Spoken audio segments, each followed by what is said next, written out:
इसमें यूनिट है, तो पहला हमारा यूनिट है सामाजिक विज्ञान में अनुसंधान का कार्य। ठीक है, तो आज हम पहली ही यूनिट पढ़ने वाले हैं। बाकी इसमें 11 यूनिट्स दे रखी हैं। मैं 1 बाय 1 आपको सारी यूनिट्स कराऊंगी और उनके जो भी क्वेश्चन आंसर होंगे, ऑब्जेक्टिव होंगे, अति लघु होंगे या लघु होंगे, मैं आपको सारे कराऊंगी। ठीक है,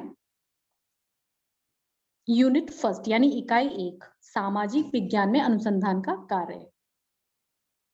इसमें क्या क्या आएगा इकाई के रूप में, यानी यूनिट फर्स्ट के रूप में जो इसकी रूपरेखा है, इसमें है उद्देश्य, प्रस्तावना, सामाजिक अनुसंधान के विकल्प।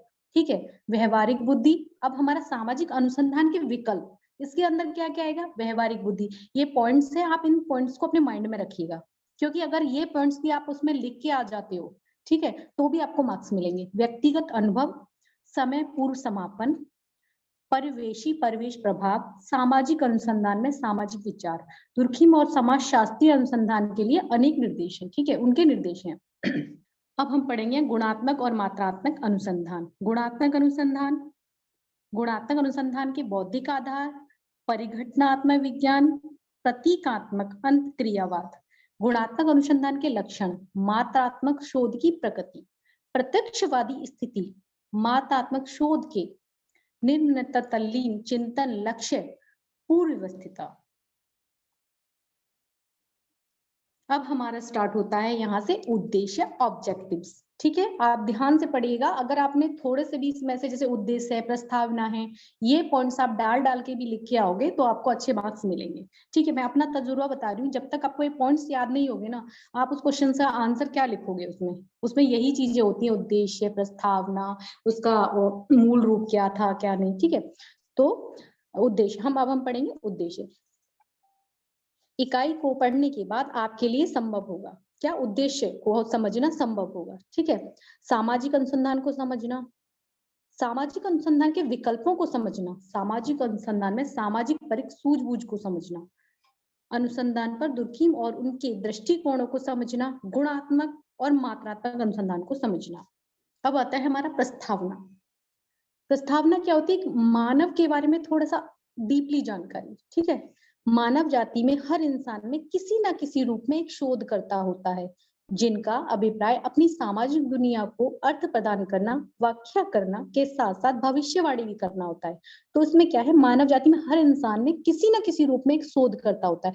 शोध मतलब नई खोज करने वाला होता है। उनका अभिप्राय अपनी सामाजिक दुनिया को अर्थ प्रदान करना होता है, मतलब उसका क्या अर्थ है, हम क्यों जी रहे हैं, हमें क्या करना है। ठीक है, और अर्थ प्रदान करना होता है, उसके साथ साथ भविष्यवाणी करना होता है। जैसे हम में से ही कुछ लोग ऐसे होते हैं जो भविष्यवाणी कर देते हैं कि नहीं नहीं तुम ऐसा बनने वाले हो, कहते हैं ना पूत के पैर पालने में ही दिख जाते हैं, उस तरह से ही कुछ लोग होते हैं जिनके दिमाग कुछ भगवान ने कुछ अलग बनाया होता है, उनकी सोच इतनी होती है कि वो हमारे बारे में बता देती है कि भाई तुम ऐसा करने वाले हो, तुम ऐसा बनने वाले हो। ठीक है, आगे बढ़ेंगे हम। समाज संबंध में शोध कार्य और सिद्धांत का यह काम कई अनंत विषयों से समाहित है, यानी कई विषयों से जुड़ा है ये। ठीक है, हमें से कुछ लोग सामाजिक परिवेश में होने वाले चुनावों को लेकर चिंतित हो सकते हैं, यानी जो हमारे परिवेश में लोग रहते हैं, जो हमारे बीच चुनाव होते हैं, कोई कुछ बन जाता है, कोई जो हमारा समाज होता है उसमें चुने जाते हैं ना प्रधान, उप प्रधान, या घर में भी कोई सदस्य चुना जाता है कि मैन ऑफ द हेड है और ये चलाएगा। ठीक है,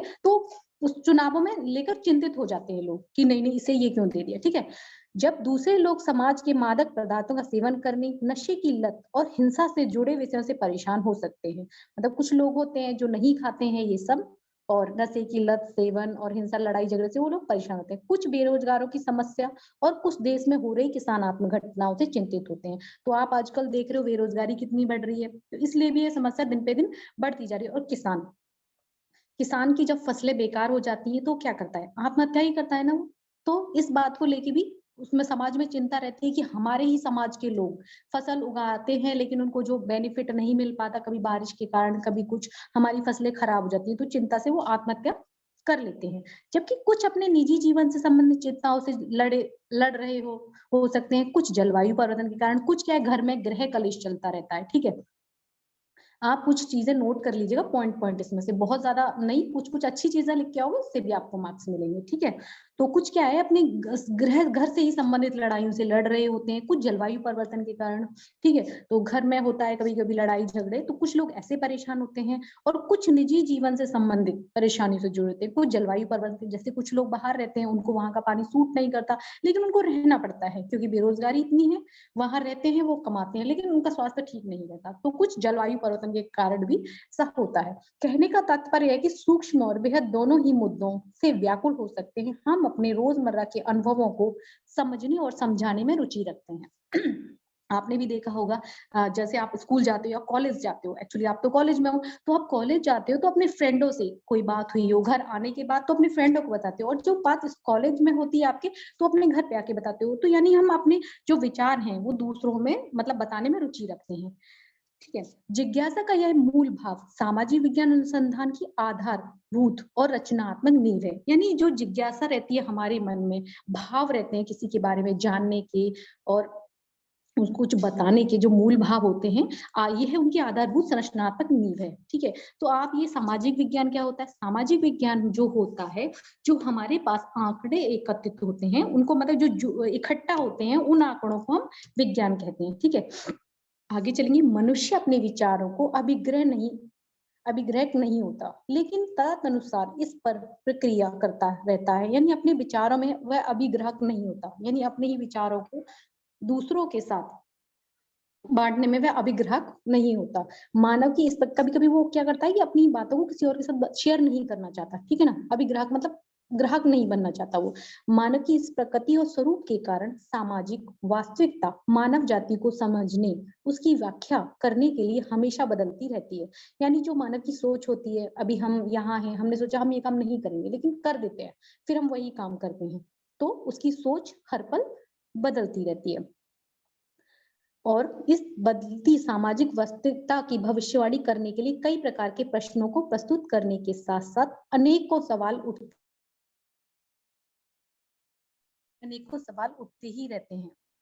मानव जाति और समाज वास्तविक दोनों के इस गतिशील चित्र के कारण सामाजिक विज्ञान में अनुसंधान कार्य एक विशेष और महत्वपूर्ण स्थान रखता है। ऐसी स्थिति में शोध कार्य वास्तविकता और उन कारणों को समझने के लिए महत्वपूर्ण उपकरण माना जाता है। ऐसी स्थिति में शोध कार्य वास्तविकता, यानी ऐसी स्थिति में जब मानव ऐसी स्थिति में होता है, तो वास्तविकता और उन कारणों को समझने के लिए एक महत्वपूर्ण उपकरण बन जाता है। यानी शोध कार्य जो उसकी स्थिति है मानव की, उसको समझने के लिए वास्तविकता में यह महत्वपूर्ण उपकरण बन जाता है, जो परिवर्तन को नेतृत्व करने के साथ साथ परिवर्तन का विरोध करने के लिए भी अग्रणी होता है, ठीक है। तो कहने का तात्पर्य ये है कि जो शोध कार्य है वो बहुत जरूरी है मानव के लिए, नेतृत्व करने के लिए, परिवर्तन लाने के लिए, ठीक है। इस प्रकार सामाजिक अनुसंधान नए ज्ञान प्राप्त करने के लिए एक व्यवस्थित प्रयास करना है। सामाजिक अनुसंधान कार्य करने के मौजूद रूप के समर्थन करते या असहमित से नए ज्ञान को जोड़ने से हमारी मदद करता है। सामाजिक विज्ञान अनुसंधान की विभिन्न परिभाषाओं को विद्वानों ने प्रतिपादित किया है। उनमें से कुछ सामाजिक अनुसंधान की कुछ महत्वपूर्ण परिभाषाएं इस प्रकार हैं। सामाजिक दुनिया को बेहतर समझने, सामाजिक उन दुनिया को बेहतर समझने या समाज समझने के लक्ष्य के साथ साथ सामाजिक विज्ञान अनुसंधान को फिर से जांच करने के कार्य के रूप में परिभाषित किया जा सकता है कि लोग क्यों या कैसे व्यवहार करते हैं। अब आई वही सामने हमारे क्या आ रहा है बार बार, समाज दुनिया, उसको समझने के लिए क्या करते हैं हम? शोध अनुसंधान करते हैं कि मानव कैसे क्या कर रहा है। यानी जो विज्ञान के आंकड़े हैं वो इकट्ठे होते हैं, उन पर शोध किया जाता है और हमें ये पता लगाते हैं लोग क्या क्यों कैसे कैसा व्यवहार करते हैं। यह परिभाषा पुनर्खोज प्रक्रिया पर जोर देती है। पुनर् यानी फिर से खोज करना, ठीक है, जोर देती है, हमेशा अनुसंधान में निहित होती रहती है। इसलिए शोध शब्द की उत्पत्ति नए सिरे से खोज या पुनः परीक्षा के रूप में की जा सकती है। सामाजिक शोध को नए तथ्यों की खोज करने या पुराने तथ्यों, उनके क्रम, अंतर संबंध, कारण, स्पष्टीकरण और उन्हें नियंत्रित करने वाली प्रकृति कानूनों को सत्यापित करने की व्यवस्था विधि को परिभाषित किया है। स्टीफेंसन ने सामाजिक अनुसंधान को सही और सत्यापित ज्ञान को बढ़ाने के लिए समाजीकरण के उद्देश्य से चीजों की अवधारणा या प्रतीकों के हेर फेर के रूप में परिभाषित किया है। तो किसने किया है? स्टेफिशन ने। ठीक है, सामाजिक अनुसंधान को सही और सत्यापित ज्ञान को बढ़ाने के लिए सामान्यीकरण के उद्देश्यों से चीजों की अवधारणाओं या प्रतीकों की हेर फेर के रूप में परिभाषित किया है, चाहे वह ज्ञान एक सिद्धांत निर्माण में हो या एक कला के अभ्यास में सहायक हो।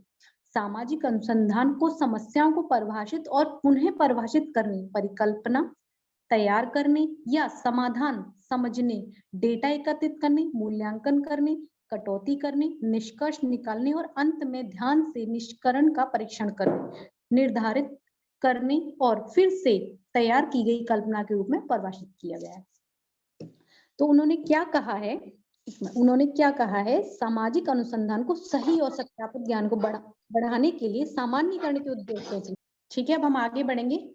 ऊपर चर्चित परिभाषाओं से स्पष्ट होता है, अभी हमने जो परिभाषाएं पढ़ी थी, एक स्टीफन के अनुसार थी, एक पीबी यंग के अनुसार थी। ठीक है, उसमें इस परिभाषा से, इसमें ऊपर जो चर्चित परिभाषाओं से स्पष्ट है कि सामाजिक विज्ञान में शोध वास्तविकता के बारे में मौजूद ज्ञान को जोड़ने का प्रयास करती है।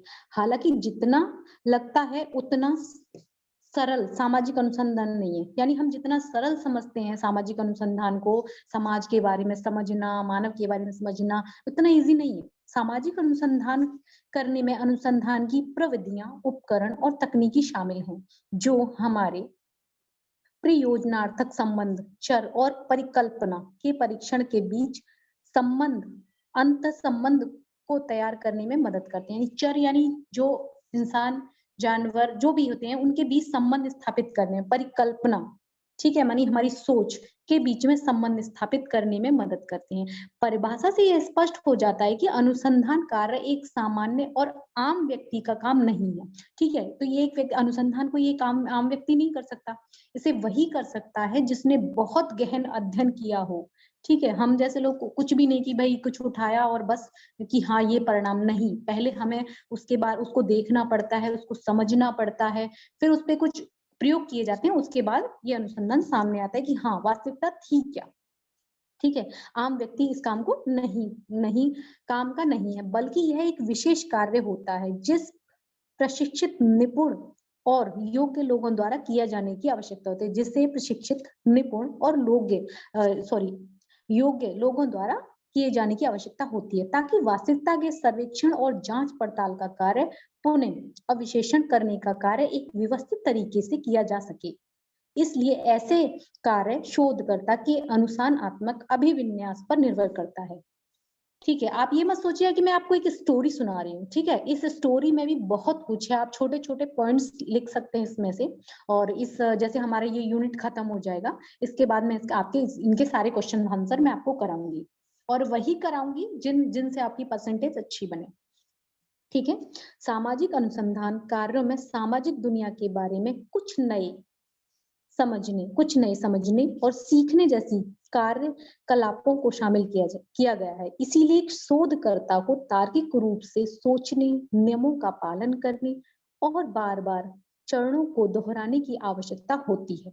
शोधकर्ता सिद्धांत या विचारों को एक व्यवस्थित तरीके से तथ्यों के साथ जोड़ती और अपनी कल्पना और रचनात्मकता को उपयोगकर्ता करती है। ठीक है, तो ये क्या है? सामाजिक अनुसंधान का कार्य सामाजिक दुनिया के बारे में कुछ नया समझने, सीखने, ठीक है, और शोध करना, तार्किक रूप से सोचना, ठीक है, उसको दोहराना, सिद्धांत को व्यवस्थित करना, नए तरीकों से तथ्यों का प्रयोग करना, उसे फिर दूसरे तरीकों से उसे जोड़ता है, अपनी कल्पना से जोड़ता है, रचनात्मकता से जोड़ता है। अब हम पढ़ेंगे यहाँ पे सामाजिक शोध कार्य के विकल्प। कई चीजें ऐसी होती हैं जिन्हें हम नहीं जानते, ठीक है, वे सामाजिक अनुसंधान के एक विकल्प के माध्यम से सीखी गई हैं। हमारे ज्ञान और जानकारी के बहुत से हिस्से उन तथ्यों पर आधारित हैं जिन्हें हमारे माता पिता और अन्य लोगों ने हमें बताया है। व्यक्तिगत अनुभव के आधार पर भी आपको जानकारी हो सकती है। जैसे आपने देखा होगा, जो हमारे बड़े बुजुर्ग होते हैं, कुछ पुरानी बातें बताते हैं, ठीक है, लेकिन वो अभी इस टाइम में बहुत कम लोगों को पता होंगी, क्योंकि जो बहुत बुजुर्ग होते हैं वही आपको बता सकते हैं कि पहले क्या था। बहुत से तथ्य होते हैं, बहुत पुरानी कहानियां होती हैं, कुछ कि ऐसा होता था, वैसा होता था। मैंने भी सुना है, पहले बोलते थे कि सर को नीचे उतार लिया जाता था या पेट भी खोल के देखा जाता था। तो कुछ ऐसी बातें होती हैं जो हम अपने माता पिता से या बहुत बुजुर्गों से सीखते हैं, जो तथ्य हमारे सामने आते हैं। व्यक्तिगत अनुभवों के आधार पर भी हम व्यक्तिगत अनुभव तो अभी का कर सकते हैं ना, पहले जमाने का हम अनुभव नहीं कर सकते। तो मैंने आपको बताया व्यक्तिगत अनुभव जो हमारे जीवन में हो रहा है, उसे भी हम व्यक्तिगत अनुभव के आधार पर ऐसा आपको जानकारी हो सकती है। एक व्यक्ति सामान्य ज्ञान के उपयोग के माध्यम से भी जानकारी ज्ञान प्राप्त कर सकता है, जबकि सामाजिक अनुसंधान कार्य अधिक संरचित, संगठित और व्यवस्थित प्रक्रिया होते हैं। जबकि सामाजिक अनुसंधान के कार्य क्या होते हैं? संरचित और संगठित और व्यवस्थित प्रक्रिया होते हैं। यह वैकल्पिक नहीं है, ठीक है, यह वैकल्प नहीं है। कुछ विकल्प ऐसे होते हैं जिन्हें हम अपने दैनिक जीवन में सामान्य ज्ञान, मीडिया, मिथिक और व्यक्तिगत अनुभवों के रूप में का सामना करते रहते हैं, ठीक है। समाजशास्त्र सामान्य ज्ञान से बहुत कुछ लेता है, कॉमन सेंस, ठीक है। समाजशास्त्र सामान्य ज्ञान, कॉमन सेंस से बहुत कुछ लेता है, क्योंकि सामान्य ज्ञान पूर्ववर्ती यानी जो पहले की कहावतें हैं, जिन धारणाओं के अनुभव को छूते रहते हैं, परिणाम स्वरूप एक स्थान पर दूसरे का उपयोग करने की प्रवृत्ति। यानी एक स्थान पर दूसरे स्थान, जैसे हम कहीं जाते हैं तो हम अपनी बातों, अपने विचारों का वहां पे प्रयोग करते हैं, ठीक है। समाजशास्त्रीय ज्ञान चाहे सार्वभौमिक नहीं है, उसका रुझान सामान्य होता है, तो दूसरी ओर सामान्य ज्ञान विशिष्ट और स्थानीय कृति हो सकता है, ठीक है। ये जो कोष्टक में दे रखा है, एक बार आप जो क्वेश्चन में आएगा तो मैं आपको बताऊंगी, ठीक है। हो सकता है सामान्य ज्ञान न केवल स्थानीय कृति होता है, क्योंकि यह अपनी मूल उत्पत्ति और पूर्व अवधारणाओं पर सवाल नहीं उठाता। इसके अलावा समाजशास्त्र हमें यह देखने में भी मदद करता है कि सामान्य ज्ञान यानी कॉमन सेंस अत्यधिक परिवर्तनशील है। हाँ, समाजशास्त्र परिवर्तनशील है। जैसे जैसे देखिए आप पहले और अब में देखिए, पहनावे में देखिए, बोलने में देखिए, गांव में लोग नहीं समझ पाते थे कि भाई इंग्लिश क्या है क्या नहीं है। अभी धीरे धीरे सब में इम्प्रूव हो रहा है। जहां गांव में सिर्फ लड़कियां सूट ही पहनती थी, आज जींस भी पहनने लगी है। तो ये परिवर्तन है, ठीक है। तो अत्यधिक परिवर्तनशील होता है। समाज में हमें एक समाज को समझने में मदद करता है, एक समाज हमें दूसरे समाज को समझने में मदद करता है। एक समाज की दूसरे समाज के साथ व्यवस्थित तुलना करके उसे अधिक गहरा व्यापक किया जा सकता है। यानी एक समाज, हम जैसे कहीं बाहर शहर में रहते हैं, हम कहीं बाहर रहते हैं और हम कहीं दूसरी जगह जाते हैं, तो हम उसकी तुलना करने लगते हैं, ठीक है। तो उससे भी हम समाज को समझ सकते हैं। जबकि व्यवहारिक ज्ञान एक ऐसी समझ तक पहुंचने की स्थिति में नहीं होता। व्यवहारिक ज्ञान क्या होता है? जहां हम पले बड़े होते हैं, वो व्यवहारिक ज्ञान जो हमारा रहता है ना, उसे हम नहीं बदल सकते, चाहे हम कहीं भी चले जाएं, ठीक है ना। वो कहीं ना कहीं हमारे सामने आता है, लेकिन बहुत टाइम बाद रहते चेंज आता है। यह तभी संभव हो सकता है क्योंकि समाजशास्त्र अपने उपकरण और तकनीकी का उपयोग करके विषय और व्यवस्थित जांच करता है, जबकि सामान्य ज्ञान से पूर्व में अवधारणा शामिल होती है, जिस समाजशास्त्र द्वारा अस्वीकार कर दिया जाता है, ठीक है। जबकि सामान्य ज्ञान से पूर्व अवधारणा शामिल होती है, जिसे समाजशास्त्र द्वारा अस्वीकार कर दिया जाता है। जो पूर्व अवधारणा है, कुछ समाज धारणा है, उसे अस्वीकार कर दिया था। व्यवहारिक ज्ञान आसानी से काल्पनिक सामाजिक व्यवस्था का निर्माण करता है, जो कि काल्पनिक और आदर्शवादी यूटोपिनिया होता है। यूटोपिनिया क्या होता है? जो कि काल्पनिक और आदर्शवादी, ठीक है, आदर्शवादी, उसे क्या कहते हैं? यूटोपिनिया होता है। जबकि समाजशास्त्र मानव समाजों में आदर्श और वास्तविकता के बीच की असंगति के साथ अपनी केंद्रीय प्रसार और अकाल्पनिक और आदर्शवाद विरोध यूटोपिनिया होता है। समाजशास्त्र अपने अभिविन्यास में भी भाग्य विरोधी होता है। यह सामान्य ज्ञान द्वारा ही दी गई विशेष बाधाओं को श्वेत और अपरिवर्तनीय के रूप में स्वीकार नहीं करता। यह व्यवहारिक ज्ञान की तुलना में उन विकल्पों की सीमा के बारे में स्पष्ट जागरूकता प्रदान करता है, जो मोटे तौर पर समान सिरों की प्राप्ति के लिए तैयार की गई है या हो सकती है। आगे समाजशास्त्र मूल तथ्य और सभी प्रकार के पूर्व ग्रह यानी जो पहले के हैं पूर्व ग्रह तत्ष्ट मूल्य निर्माणों के सभी रूपों से मुक्त होता है। लेकिन सामान्य ज्ञान कॉमन सेंस अक्सर पक्षपात पूर्व ग्रह और त्रुटियों का स्रोत है। यानी जो सामान्य ज्ञान जो है जो कॉमन है पहले भी था, उन चीजों में पक्षपात पूर्व ग्रह त्रुटियां अभी भी पाई जाती है। त्रुटियां मतलब गलतियां, पूर्व ग्रह यानी पहले जो था, पक्षपात यानी जो पार्शलिटी होती है मतलब एक दूसरे के साथ, वो अक्सर ऐसा पाया जाता है। सामान्य ज्ञान लोगों के लिए उनकी रोजमर्रा मतलब रोज की जो भी उनकी दिनचर्या होती है, ठीक है, दिनचर्या की दुनिया यानी रूटीन, जो भी रूटीन होता है दुनिया और गतिविधियों का नियमित ज्ञान होता है। अलग अलग समाजशास्त्रीय दृष्टिकोण व्यवहारिक ज्ञान की जानकारी के प्रति अलग अलग दृष्टिकोण अपनाते हैं। यानी जो लोग होते हैं अपनी रोजमर्रा की जिंदगी में दिनचर्या में अलग अलग तरह का व्यवहार अपनाते हैं। कोई कुछ वर्क के लिए जाता है, कोई कुछ वर्क के लिए जाता है। तो फ्रेंड्स, अगर आपको ये वीडियो अच्छा मतलब पढ़ाना अच्छा लग रहा हो, अगर और कुछ कमी हो तो आप मुझे जरूर बताएंगे। आई होप अगर आपको मेरा वीडियो पसंद आए तो प्लीज लाइक जरूर करना, कमेंट भी करना, क्योंकि आप लोग बोलेंगे तभी मेरा उत्साह बढ़ेगा और मैं आपको अच्छे से करा पाऊंगी। इस यूनिट के खत्म होने के बाद मैं आप सबको क्वेश्चन आंसर प्रॉपरली कराऊंगी। आप उस दिन कॉपी पेन लेके बैठिएगा और एक भी क्वेश्चन ऐसा नहीं रहेगा कि हाँ इससे बाहर जाएगा। जितने भी क्वेश्चन इससे बन सकेंगे मैं आपको बना के कराऊंगी। Thank you so much.